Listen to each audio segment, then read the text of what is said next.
भूर्भुवः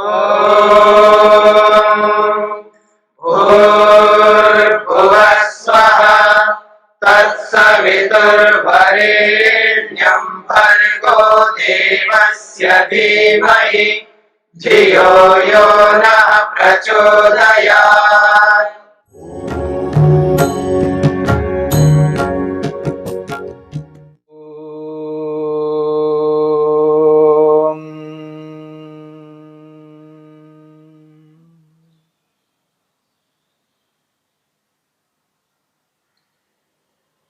योग के 8 अंगों का पालन करना। यम, नियम, आसन, प्राणायाम, प्रत्याहार, धारणा, ध्यान और समाधि। योग के इन 8 अंगों का पालन यथावत करता हुआ व्यक्ति अपने लक्ष्य तक पहुंच जाता है। योग के इन 8 अंगों में से हमने 2 अंगों के विषय में विचार किया, यम और नियम। अहिंसा, सत्य, अस्तेय, ब्रह्मचर्य, अपरिग्रह, शौच, संतोष, तपः, स्वाध्याय और ईश्वर प्रणिधान। महर्षि पतंजलि ने यम और नियमों की व्याख्या करने के उपरांत योगाभ्यासी को एक संकेत देते हैं, सावधान करते हैं। जब व्यक्ति किसी उत्तम पवित्र कार्य को करने लगता है, कर रहा होता है, तो उस पुण्य कर्म के बीच में व्यवधान उत्पन्न होते हैं, बाधाएं आती हैं, मुसीबतें आती हैं। ऐसी कठिनाइयां आती हैं जिनके कारण से योगाभ्यासी उन उत्तम पवित्र कार्यों को करने में सक्षम नहीं हो पाता है, अथवा उन उत्तम पवित्र कार्यों को छोड़ने लगता है। हताश निराश होकर के उन कार्यों से दूर होने लगता है। जब कभी योग साधक के सामने बाधाएं, कठिनाइयां आने लगी, उन मुसीबतों को सामने करने के लिए सावधान किया जा रहा है। योग में बहुत सारे बाधक तत्व हैं, अर्थात योगाभ्यास करते हुए उसके सामने अनेक बाधक तत्व सामने आ जाते हैं जो योग को योग के रूप में होने नहीं देते हैं। उनको अंतराय कहते हैं, उनको विघ्न कहते हैं। उन अंतरायों को, विघ्नों को, उन बाधाओं को दूर करता हुआ व्यक्ति आगे अपने मार्ग में अग्रसर होता जाता है। फिर भी मन के अंदर ऐसे विघ्न आते हैं, ऐसे अंतराय सामने आ जाते हैं, मन के समक्ष ऐसे ऐसे विचार आते हैं जिन विचारों से प्रेरित होकर के व्यक्ति उचित कर्म से हटने लगता है, उचित कर्मों को रोकने लगता है और अनुचित कर्मों की ओर प्रवृत्त होने लगता है। उसके लिए यहां पर सावधान किया जा रहा है। महर्षि पतंजलि कहते हैं, जब कभी व्यक्ति के मन के अंदर अनुचित विचार आने लगे, योग मार्ग के विरुद्ध विचार आने लगे, योग को रोकने वाले विचार आने लगे, तो क्या किया जाए जिससे हम इस योग मार्ग में उचित रूप में आगे बढ़ सके, शीघ्रता से बढ़ सके, सरलता से हम अपने लक्ष्य को पूर्ण कर सके। महर्षि पतंजलि कहते हैं, ऐसे उन विघ्नों को, बाधाओं को, मुसीबतों को, कठिनाइयों को जो व्यक्ति को उसके उत्तम मार्ग से च्युत करने वाले हैं, उनका नाम दिया है वितर्क। उन्हें कहा है वितर्क।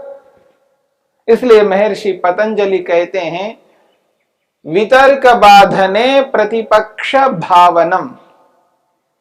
यह 33वां सूत्र है। वितर्क बाधने प्रतिपक्ष भावनम। वितर्क जब बाधित करने लगते हैं, वितर्क जब रोकने लगते हैं, तब प्रतिपक्ष भावनम, उसके विरुद्ध भावना करनी है, उसके विरोधी विचारों को मन में लाना है।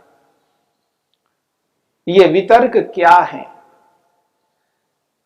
मन में ऐसे विचार आते हैं जो नकारात्मक विचार हैं।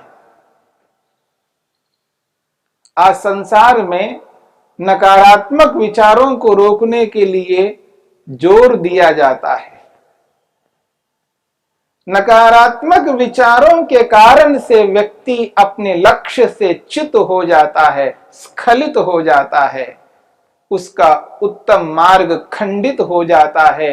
अब वो अपने लक्ष्य तक पहुंच नहीं पाता है। यह है वितर्क। और इन वितर्कों को रोकने के लिए इन वितर्कों के विरुद्ध विचारों को लाना है, यानी सकारात्मक विचारों को मन में बिठाना है, सकारात्मक सोच को रखना है। क्या है ये नकारात्मक विचार? महर्षि पतंजलि ने इन नकारात्मक विचारों को वितर्क शब्द से स्पष्ट किया है। ये नकारात्मक विचार का मतलब है वितर्क। तो वो वितर्क क्या है, इस बात को समझाने के लिए महर्षि वेदव्यास कहते हैं, यदा अस्य ब्राह्मणस्य हिंसादयो वितर्काः जायेरन्। वो कहते हैं, जब कभी अस्य ब्राह्मणस्य, इस ब्राह्मण के मन में, यहां पर ब्राह्मण का अर्थ है योगाभ्यासी, योग साधक। पहले भी अनेक बार योगी के लिए ब्राह्मण कहा है। योगी को ब्राह्मण इसलिए कहा जाता है क्योंकि वो ब्रह्म में स्थित होता है, परमात्मा में स्थित होता है, वो ब्रह्मनिष्ठ होता है, ब्रह्म में निवास करता है। अर्थात यद्यपि सभी लोग ब्रह्म में निवास करते हैं, सभी ब्रह्मनिष्ठ हैं, परंतु जो एहसास करता है कि मैं ब्रह्म में स्थित हूं, मैं ब्रह्मनिष्ठ हूं, मैं ईश्वर में हूं और ईश्वर मुझ में है, ईश्वर सर्वव्यापक है, कण कण में विराजमान है, इस ईश्वर सर्वशक्तिमान है, न्यायकारी है, मुझे देख सुन जान रहे हैं, उसकी उपस्थिति में उपस्थित हूं, ईश्वर की आज्ञा के अनुरूप ही मैं समस्त कर्मों को करूंगा, क्योंकि मेरे समक्ष ईश्वर हैं, मेरे पीछे हैं, मेरे दाएं, मेरे बाएं, मेरे ऊपर, मेरे नीचे, सर्वत्र व्याप्त है। मुझ में प्रभु है और प्रभु में मैं हूं। ये एहसास जो व्यक्ति करता है उसको ब्रह्मनिष्ठ कहते हैं, ब्रह्म में निवास करने वाला कहते हैं, क्योंकि ब्रह्म का एहसास करता है, परमेश्वर का अनुभव करता है। ऐसे व्यक्ति को ब्राह्मण कहा जाता है। ये यौगिक अर्थ है। आज तो जो व्यक्ति ब्राह्मण के कुल में जन्म लेता है, ब्राह्मण के यहां जन्म लेता है, उसको भी ब्राह्मण कहा जा रहा है। जन्म से कोई ब्राह्मण नहीं होता। जन्म से तो सभी शूद्र होते हैं, अर्थात सभी अज्ञानी होते हैं। अज्ञानी को या कम जानकार व्यक्ति को यहां पर शूद्र कहा है। पढ़ाने पर भी जिसको विद्या नहीं आती है, जिसको पढ़ाने पर भी विद्या नहीं आती है, ऐसे को शूद्र कहा है। और ऐसा व्यक्ति जब पढ़ लिख नहीं पाया है तो जो पढ़े लिखे लोग हैं उनकी सेवा करता है। कोई जन्म से ब्राह्मण नहीं होता, कोई जन्म से क्षत्रिय नहीं होता, कोई जन्म से वैश्य नहीं होता, कोई जन्म से शूद्र नहीं होता, कर्म से होते हैं। तो यहां पर ब्राह्मण का अर्थ है ब्रह्मनिष्ठ, जो ब्रह्म में निवास करता है। और योगी, योगाभ्यासी ब्रह्मनिष्ठ होता है। इस यौगिक अर्थ को, अनवर्थ को शब्द के अनुरूप जो अर्थ है, शब्दार्थ के अनुसार यहां पर योगी, योगाभ्यासी को ब्राह्मण कहा है। तो महर्षि वेदव्यास कहते हैं, यदा अस्य ब्राह्मणस्य हिंसादयो वितर्काः जायेरन्। जब इस ब्रह्मनिष्ठ योगी, योगाभ्यासी के मन में हिंसादयः, हिंसा आदि अर्थात हिंसा, झूठ, चोरी, व्यभिचार, परिग्रह, इस प्रकार के दोष उसके मन में उत्पन्न होने लगे। हिंसादयो वितर्काः जायेरन्। ये हिंसा आदि दोष जब उसके मन में उत्पन्न होते हैं, ऐसे दोषों को यहां पर वितर्क कहा है। हिंसा वितर्क है, हिंसा के विचार वितर्क है, झूठ के विचार वितर्क है, चोरी के विचार वितर्क हैं, व्यभिचार के विचार वितर्क हैं, संग्रह करने के विचार वितर्क हैं। जब ये हिंसा आदि वितर्क उसके मन में जगे, उस स्थिति में प्रतिपक्ष भावनम, उसके विरुद्ध विचारों को मन में उत्पन्न करना है। इसलिए महर्षि वेदव्यास कहते हैं, यदा अस्य ब्राह्मणस्य हिंसादयो वितर्काः जायेरन्। जब हिंसा आदि वितर्क उसके मन में उत्पन्न होते हैं, तो किस प्रकार से उत्पन्न होते हैं, उदाहरण से समझाने का प्रयास किया है। वो कहते हैं, हनिष्यामि अहम अपकारिणम। किस प्रकार के विचार मन में उत्पन्न करता है व्यक्ति, देखिए। वो कहता है, हनिष्यामि अहम अपकारिणम। मेरा अपकार करने वाला, मेरी अवनति करने वाला, मेरे को दुख देने वाला, मेरे को कष्ट पहुंचाने वाला है, ऐसे दुख देने वाले अपकारी व्यक्ति की हनिष्यामि, हिंसा करूंगा, उसको मार डालूंगा, ऐसे विचार मन में उत्पन्न होते हैं। व्यक्ति मन के अंदर किस प्रकार के विचारों को ला रहा है, इसने मेरा अपकार किया है, मेरी हानि की है, मेरे साथ गलत किया है, ऐसे व्यक्ति को मैं छोड़ूंगा नहीं, इसको मार डालूंगा, इसको पीटूंगा, इसको दुख दूंगा, इसको कष्ट दूंगा, इसको सताऊंगा। ऐसे जो विचार मन में आते हैं, ऐसे विचारों को यहां पर वितर्क कहा जा रहा है। और मन में ऐसे जब विचार आते हैं, समझ लेना कि वह व्यक्ति कभी ना कभी उन विचारों को मुहूर्त रूप दे देता है।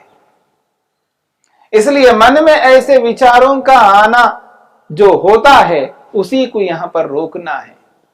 मन में ऐसे विचार नहीं आने चाहिए। सतत व्यक्ति को ये ध्यान रखना होता है, योगाभ्यासी को यही अभ्यास उसे करना होता है कि मन के अंदर ये वितर्क कभी उत्पन्न ना हो। इससे क्या हानि होगी? ये तो विचार है, विचार कुछ भी हो सकते हैं। इसके लिए क्या डरने की बात है? इसके लिए क्या अभ्यास करने की बात है? ऐसी भूल कभी नहीं करनी है। क्योंकि आज जो कोई भी व्यक्ति शरीर से, वाणी से अनुचित कर रहा है, अनुचित बोल रहा है, वाणी से अनुचित बोल रहा है, तो उसके पीछे उसके मानसिक कर्म हैं, क्योंकि उसने मन में पहले कर दिया है, मन से पहले कर चुका है, इसलिए अब वह वाणी से कर रहा है। ऐसा जो अपशब्द, ऐसी जो गाली वाणी से निकाल रहा है, वाणी से जो अनुचित व्यवहार कर रहा है, वो इसलिए कर रहा है क्योंकि उसने पहले मन में किया है। यदि मन में नहीं किया है तो वाणी में वो कभी नहीं आ सकता। यदि मन में नहीं किया है तो वो शरीर से कभी गलत नहीं कर सकता। आज कोई व्यक्ति शरीर से गलत कर रहा है, वाणी से गलत बोल रहा है, इसका अर्थ है उसने पहले मन में ऐसा किया है, मन में ऐसा बोला है। इस बात को समझने का प्रयत्न करना। इसलिए कर्म प्रारंभ होता है मन से। मन में कर्म प्रारंभ होता है।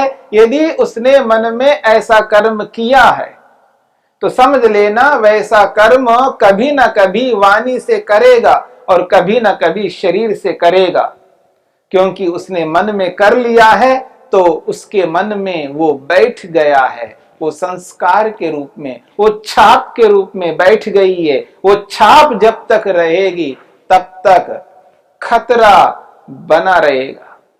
इस बात को नहीं जानता है, नहीं समझता है, तो इस बात को कभी नजरअंदाज नहीं करना है। उसके जीवन में ये निश्चित बात है, उसने मन से यदि कर डाला है तो कभी ना कभी वो वाणी से करेगा और शरीर से करेगा।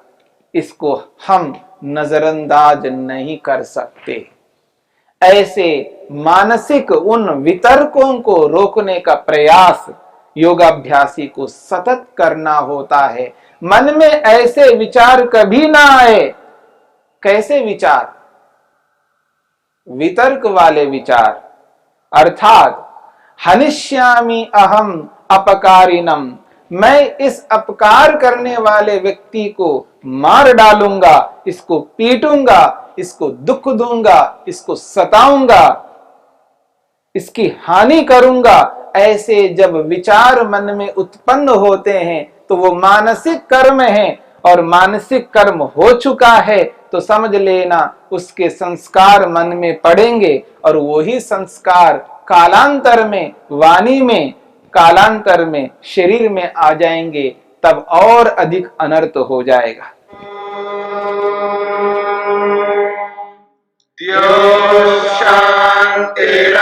शांतिरंतरिक्षं शांति पृथिवी शांतिरापः शांतिरोषधयः शांतिः वनस्पतयः शांतिर्विश्वे देवाः शांतिर्ब्रह्म शांति सर्वं शांति शांतिरेव शांति क्षमा शांतिरेधि।